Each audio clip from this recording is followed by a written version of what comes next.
오늘 본문은 하나님께서 세상을 창조하신 그 현장입니다. 태초에 하나님이 천지를 창조하시니라. 성경은 주저하지 않고 하나님이 천지를 창조하셨다라고 선포를 합니다.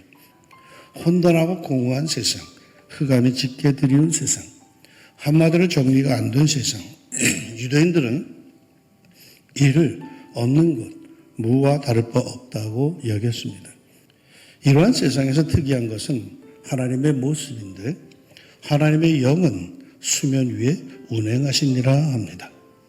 하나님의 영이란 하나님의 숨결, 하나님의 생명력, 하나님의 폭풍우라고 해석되기도 하는데 이는 바로 천지 창조 작업에 참여하신 성령님을 뜻합니다. 성령님이 수면 위에 운행하셨답니다.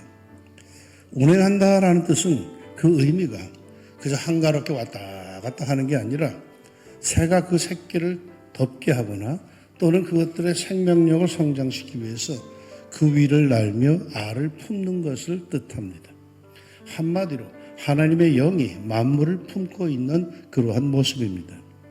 생명이 없는 만물이 어찌 하나님의 말씀을 알아듣겠습니까? 그럼에도 하나님은 말씀만 하셨고 만물은 그대로 순종하여 이루어졌습니다. 이는 필경 하나님과 만물 사이에 어떤 역사하는 힘이 있었다는 것입니다. 그게 뭘까요? 그것이 바로 만물 위에 운행하시던 하나님의 영, 곧 성령이었습니다. 그렇다면 말이죠. 빛이 있으라 했던 그 하나님이 내 인생을 향하여서 복이 있으라, 강건하여라, 충만할지어다, 소원 성취할지어다 한다면 어찌 될까요? 나는 그대로 이루어질 줄로 믿습니다. 아멘. 너는 만복을 받으라, 너는 건강하여라, 너는 높은 곳에 오르라, 너는 형통할지어다 말씀하신다면 내 삶은 단번에 뒤집힐 수 있다는 사실입니다. 그렇다면 어떻게 해야 그 하나님의 도움을 얻을 수 있을까요? 어떻게 해야 하나님의 긍휼을 얻을 수 있을까요? 어떻게 해야 하나님의 은혜를 얻을 수 있을까요? 삶의 혼돈 속에 무엇이 옳은지 무엇을 해야 할지 모든 것이 그냥 뒤죽박죽되어서 공경함을 겪습니까? 삶의 공허함 속에 무엇을 해도 의미를 못 찾고 그저 술로 세상 오락으로 세월을 그저 보내고 계십니까?